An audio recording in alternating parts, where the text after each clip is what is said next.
everyone in DC is either lying about this or lied to about this. Like the whole thing you hear in DC from the quote unquote experts is like, Joe, we can't find all this money to cut. You'd have to cut mandatory spending. And that is the lie that all of them think is true. And Roger, that is a lie.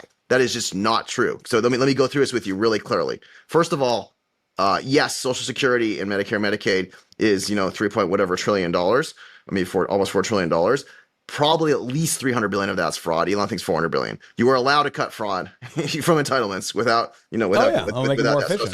So first of all, it's a fraud. Second of all, we actually, at least I still don't know exactly how much is going to NGOs, but it's in the hundreds of billions. And this is a really important point I think a lot of people miss when it comes to DOGE stuff. So Tony West helped run the Attorney General's office under President Obama, and he and his friends came up with something that was like really smart and really sketchy on the left. What they did is they said, okay, we've sued a corporation. The corporation owes billions and billions of dollars to the government.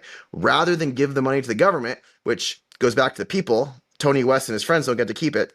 They say, we have a list of NGOs we've made. Here's the list. And it's official list made by someone part of the government. Of course, it's people, they're friends of the government. They give money to any of those NGOs. You can give half as much and you don't have to pay the fine anymore.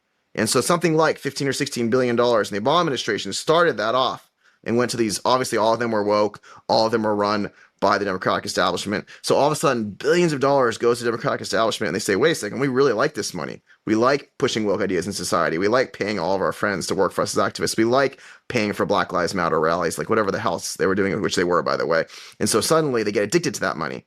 Trump comes in, turns off. Biden comes in, they turn that money way the hell up. Way the hell up. And you know what's really funny? I used to track these things exactly from the IRS website. There was a portal. We have a team of analysts at Cicero. They turned that portal off. It's like, we don't have the staff anymore to maintain this portal. Like, you don't have the staff anymore. It's pardon my language. Just maintain the portal. You just hire tens of thousands of people. You're obviously just like giving even more money to your friends, and you don't want us to know how much it is. It looks like it's probably at least a couple $100 billion. And this is crazy. So you have the fraud, which let's just say 350 to be conservative. You have the NGOs, which you turn off, which is at least 150, if not 200. On top of that, you have probably about $150 billion of bureaucrats you can turn off, just directly actually employed by You're talking about RIFs there. Just RIFs, yeah, which is fine, which is not going to hit the first year, but you hit it the second year in terms of the $1 trillion, right? Because you pay them out the first year because we're trying to be nice to people. And then secondly, and then you have all these crazy contracts. There's like $1.8 trillion of contracts, Roger, and a ton of this stuff. Like when you go to OPM, I don't know if it's Deloitte or Booz Allen or one of the other ones. I think it's Deloitte in this case. I don't know. I don't want to get it wrong exactly. They have these billions of dollars of contracts that have failed, that have gone over budget. And by the way, that's the goal of a contract. If you're one of those guys, is to go over budget.